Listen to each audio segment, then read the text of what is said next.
नमस्कार class 8th। उम्मीद है कि आप लोग घर बिल्कुल ठीक होंगे। और अब जो है हम लोग नई चीज़ के बारे में आएंगे। नई चीज़ क्या है, देखिए अभी तक हम रेशनल नंबर पढ़ रहे थे, हमने उसके अंदर सारी प्रॉपर्टीज़ पढ़ी, एसोसिएटिव प्रॉपर्टीज़ पढ़ी, कम्युनिटी प्रॉपर्टीज़ वगैरह पढ़ी है, उसके अंदर डिस्ट्रीब्यूटिव प्रॉपर्टी पढ़ी। ठीक है, अब जो है हमारे पास एक नेक्स्ट टॉपिक है। अब मैं रेशनल नंबर के अंदर आपको थोड़ी सी और क्वालिटी बताता हूँ। देखिए रेशनल नंबर के अंदर एक और चीज़ आती है जिसके अंदर हम बोलते हैं एडिटिव इनवर्स।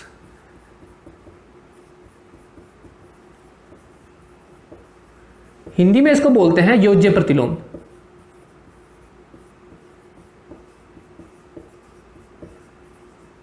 योज्य प्रतिलोम।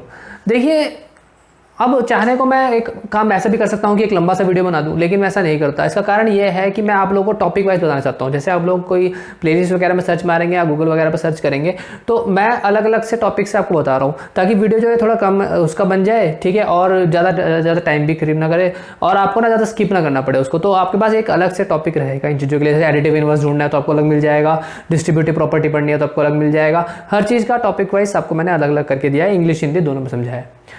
तो अब एडिटिव इनवर्स को समझ लेते हैं थोड़ा सा। देखिए एडिटिव इनवर्स जैसे मान लीजिए सपोज P अपॉन Q है। ठीक है, सपोज P अपॉन Q है, जिसके अंदर मैं आपको हर बार बताता हूं ये क्या है, न्यूमरेटर। हिंदी में भी बताया था आप लोगों को, क्या बताया था, इसका अंश। ठीक है, और ये है डिनोमिनेटर। ठीक है, हिंदी में क्या बताया था इसको, हर। लेक्चर 1 की बात कर रहा हूं जब मैंने आपको कॉन्सेप्ट बताया था रेशनल नंबर आखिर होता क्या है। ठीक है, तो जैसे सपोज मान लीजिए ये ऊपर वाला न्यूमरेटर हो गया, नीचे वाला डिनोमिनेटर हो गया, और ये हमारे पास एक पूरी फ्रैक्शन हो गई, या फिर हमारे पास पूरा एक रेशनल नंबर हो गया, हमारे पास परिमेय संख्या हो गया। ठीक है, तो योज्य प्रतिलोम क्या बोलता है आप लोगों को कि मैं इसके पास यहां पे ऐसा क्या लेके आऊं जिससे ये 0 बन जाए। क्लियर, मतलब P अपॉन Q की जगह मैं एक ऐसी टर्म पुट करूंगा जिससे वो क्या बन जाए, 0 बन जाए। बहुत इंपॉर्टेंट कॉन्सेप्ट है ये। ठीक है, और ये क्वेश्चन आते भी हैं और टेस्ट के लिए आपके लिए बहुत इंपॉर्टेंट है। ठीक, अच्छा अब आप इसको सीधे से समझ लीजिए। अगर ये यहाँ पे प्लस की टर्म है, ठीक है, अगर मैं इस प्लस की टर्म को उधर लेके जाऊंगा तो आप जानते हैं प्लस वाली चीज इक्वल टू के उस साइड जाके क्या हो जाती है, माइनस। तो 0 माइनस P अपॉन Q। इसका मतलब x की वैल्यू क्या होगी, माइनस का P अपॉन Q। क्लियर, तो एडिटिव इनवर्स में आपको ये चीज ध्यान रखनी है कि P अपॉन Q में हम एक चीज ऐसी जोड़ेंगे जिससे वो क्या बन जाए, 0 बन जाए, और उस x की वैल्यू यहाँ पे क्या आ गई, माइनस P अपॉन Q। मतलब ये हो गया कि P अपॉन Q माइनस में P अपॉन Q लेके आएंगे और क्या बन जाएगा, 0। अब आपके लिए इंपॉर्टेंट क्या है लिखने वाला सिस्टम, आपके लिए सिर्फ ये चीज लिखने वाला इंपॉर्टेंट है, ये वाला पार्ट, केवल ये वाला पार्ट। अगर आप लोग नोट्स बना रहे हैं तो एडिटिव इनवर्स करके आप ये वाला पार्ट लिख सकते हैं। P अपॉन Q की जगह हम एक x वैल्यू मान लेंगे, लेट पुट करेंगे, जिससे दोनों का मिला के सम क्या आ जाए, 0 आ जाए। और उस x की वैल्यू क्या निकलेगी उस कंडीशन में, यह प्लस का होगा तो जाके माइनस का हो जाएगा, अगर ये माइनस का होगा तो जाके वो प्लस का हो जाएगा। इसका मतलब P अपॉन Q की जगह हमें वही वैल्यू पुट करनी पड़ेगी, बस साइन पलटना पड़ेगा। माइनस का होगा तो इधर प्लस का, इधर प्लस का होगा तो माइनस का।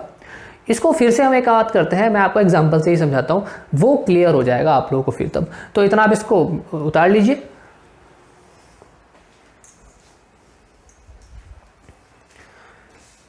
उम्मीद है आप लोगों ने उतार लिया होगा। वीडियो स्टॉप कर दो। मैं कहता हर बार कहता हूं आप लोगों को कि जब भी आप इसको करें तो वीडियो को ना स्टॉप करके आप आराम से इसको उतार लें।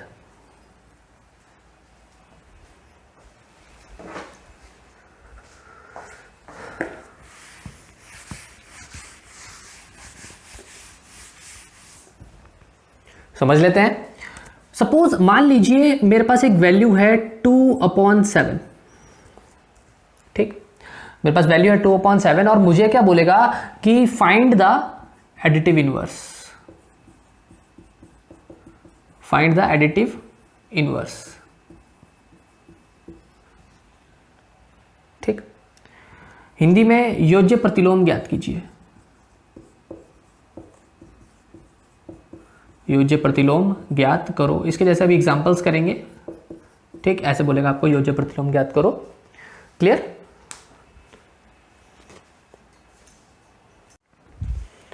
तो अब करना कैसे इसको वो देख लेते हैं। ठीक है, जैसे सपोज मान लीजिए 2 अपॉन 7 है, हमें इसका योज्य प्रतिलोम निकालना है। तो 2 अपॉन 7 रखेंगे आप, यहां पे क्या करेंगे, प्लस का क्या लगाएंगे, x लगाएंगे, इक्वल में क्या करेंगे, 0 लगाएंगे। ठीक, 2 upon 7 plus x is equal to 0। और इसके लिए ना आपको एक कंडीशन ही माननी पड़ेगी। यहाँ पे क्या, आप सबसे पहले यहाँ पे क्या लिख देंगे, let the additive inverse of 2/7 is x। मान लेंगे इसको, हिंदी में क्या लिख लेंगे, माना x 2/7 का योज्य प्रतिलोम है, योज्य प्रतिलोम है।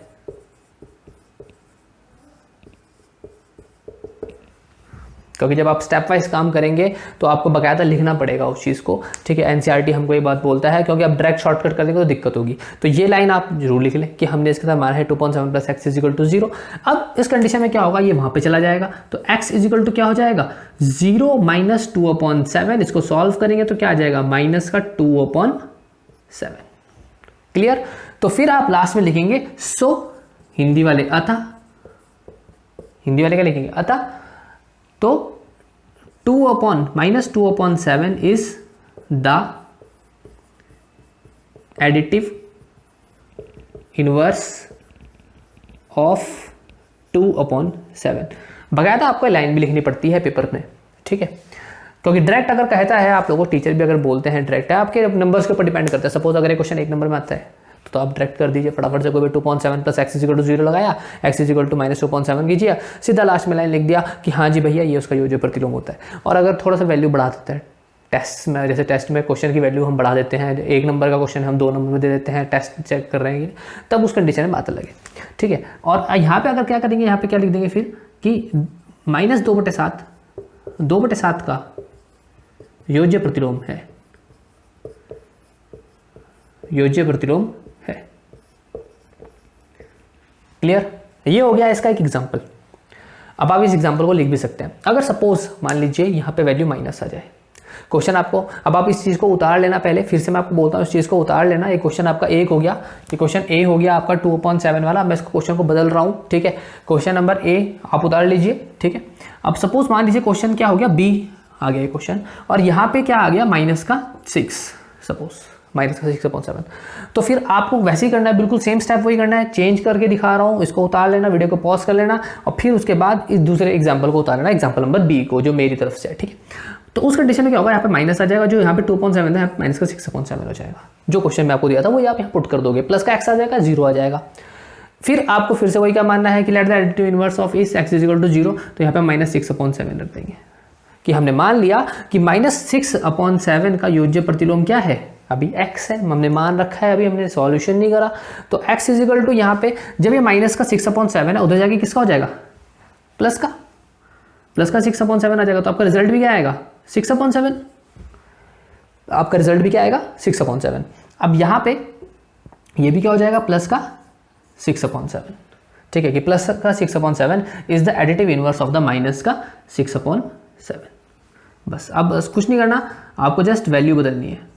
माइनस का 6/7 का योज्य प्रतिलोम होता है, ठीक है। तो यहाँ पे हाँ, माइनस का 6/7, ये यहाँ पे प्लस का लेना है आपको, ये कि प्लस का 6/7 -6/7 का योज्य प्रतिलोम है, ये आपको यहाँ पे रिजल्ट बताना था। तो एडिटिव इनवर्स जो है आप इस तरीके से सॉल्व करेंगे। अभी हम एग्जांपल कराएंगे, तो यहाँ पे जो आपको कॉन्सेप्ट समझ में आएगा उसी से आप लोग एग्जांपल कर पाएंगे।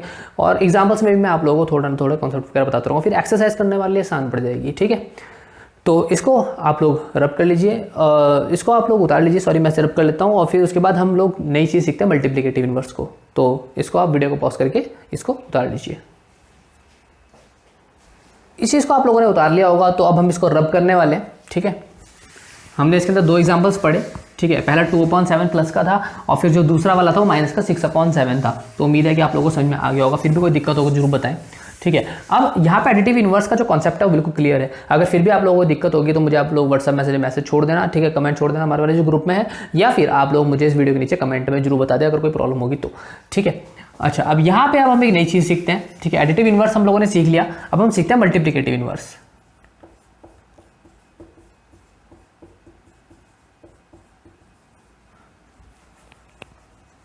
ठीक है, हिंदी में से बोलते हैं गुणात्मक प्रतिलोम, गुणात्मक प्रतिलोम। फटाफट से इसको भी समझ लेते हैं। देखिए, अब फिर से वही मैं बात करूंगा P/Q, क्योंकि हम रेशनल नंबर पढ़ रहे हैं, तो P/Q ठीक है, P अपॉन Q को हम मल्टीप्लाई में क्या लाए, क्वेश्चन में ध्यान रखिए मल्टी है, गुना है, तो इसका मतलब मल्टीप्लाई का साइन आएगा। हम मल्टीप्लाई में ऐसा क्या लाएं कि आंसर जो है ना 1 आ जाए। ये है आपका मल्टीप्लिकेटिव इनवर्स का फॉर्मूला, एक तरीके से समझने के लिए। P अपॉन Q के साथ हम मल्टीप्लाई में ऐसा क्या लेके आए कि अगर हम उन दोनों की मल्टीप्लाई कर दे तो आंसर क्या आए, 1 आए। उसमें क्या था, 0, बिल्कुल भी भूलना मत, ठीक है। अब यहां पे क्या करेंगे, x आ जाएगा इस तरफ, ठीक है, और ये जो 1 है ना, ये जो Q है यहां पे डिवाइड में, उधर जाएगा किसमें हो जाएगा, मल्टीप्लाई में, और ये जो यहाँ पे मल्टीप्लाई में हो जाएगा किसमें हो जाएगा, डिवाइड में। बेसिक सा रूल है, ठीक है, ये बात तो लगभग सभी को पता होती है। तो ये इस तरीके से हो गया। इसका मतलब ये हो गया कि यहाँ पे हमें क्या लेके आना पड़ेगा, P अपॉन Q के साथ में Q अपॉन P लेके आना पड़ेगा, तब ये क्या बन जाएगा 1, क्योंकि ये क्या हो जाएगा, क्लियर कट, ये कट जाएगा, P से P कट जाएगा, Q से Q उड़ जाएगा, और आंसर क्या आ जाएगा 1। क्लियर। तो इस चीज़ के तरीकों को भी आप उतार लो। अब हम इसे एग्जाम्पल से समझेंगे, ठीक है, क्योंकि मैं हर भी चीज़ जो आपको समझाता हूँ हर बार बोलता हूँ कि जब भी समझेंगे तो एग्जाम्पल्स के साथ समझेंगे, वो ज़्यादा क्लियर कट होता है दिमाग में, ठीक है। तो इस चीज़ को आप लोग ध्यान रखेंगे कि मल्टीप्लिकेटिव इनवर्स में क्या करना पड़ता है, हमें मल्टीप्लाई करनी पड़ती होती है। इसके अंदर एक ऐसा नंबर लेके आते हैं जिससे दोनों की मल्टीप्लाई करके आंसर क्या आ जाए, 1 आ जाए। हिंदी वालों के लिए बिल्कुल क्लियर होगा कि यहाँ पे हमें गुना करके एक ऐसा मान लेके आना है जिससे दोनों की गुना करेंगे तो आंसर क्या आएगा, 1 आएगा, उत्तर क्या आएगा, 1 आएगा। क्लियर। इसको मिटा देते हैं, साथ के साथ उतारते रहिए। वीडियो को थोड़ी देर के लिए पॉज कर लीजिए और जो मैं लिखता हूं ना उसको उतार लीजिए, ठीक है। अच्छा, अब एग्जांपल मानते हैं। सपोज हमने माना 6 अपॉन 7, तो इसका हमें क्या निकालना है, मल्टीप्लिकेटिव इनवर्स। क्वेश्चन वही मिलेगा आपको, find the multiplicative inverse of 6 upon 7, कि भाई 6/7 का योज्य गुणात्मक प्रतिलोम ज्ञात कीजिए। क्वेश्चन अभी हम लोग एक्सरसाइज में पढ़ेंगे, ठीक है। तो करेंगे कैसे, तो हम यहाँ पर क्या बनेंगे, सबसे पहले यहाँ पे वैसे ही लिखेंगे, let the multiplicative inverse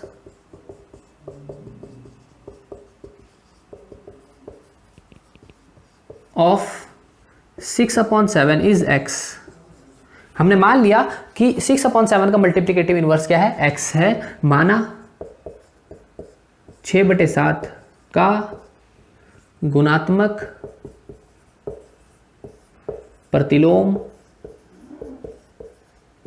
x है। अभी हमने माना, अब हम इसके अंदर वैल्यू पुट करेंगे, तो 6 अपॉन 7 मल्टीप्लाई x इक्वल 1, जो हमें बेस क्वेश्चन में जो बेस फॉर्मूला बोलते हैं हमको, ठीक है। अब भी इसको वैल्यू पुट चेंज कर देंगे, तो यहाँ पे क्या जाएगा 7 अपॉन 6। अब यहाँ वैल्यू पुट करके देख लेंगे, तो 6 अपॉन 7 मल्टीप्लाई 7 अपॉन 6, ये कट जाएगा। आप चाहो तो रफ में करके देख लेना, ठीक है। तो यहाँ पे आपको x की क्या हो जाएगी, वैल्यू पता चल जाएगी। तो आप लिखोगे, सो 7 upon 6 is the multiplicative inverse of 6 upon 7। Hindi वाले, अतः 7/6, नहीं तो सॉरी 6/7 क्वेश्चन था हमारा, तो अतः 6/7 का योज्य प्रतिलोम 7/6 होता है। क्लियर। आप कहेंगे तो मैं से माइनस में भी करा देता हूं, कोई फर्क नहीं पड़ता मुझे, ठीक है। डिनोमिनेटर ज़्यादा हो, न्यूमरेटर ज़्यादा हो, डिनोमिनेटर ज़्यादा हो, उससे कोई फर्क नहीं पड़ता।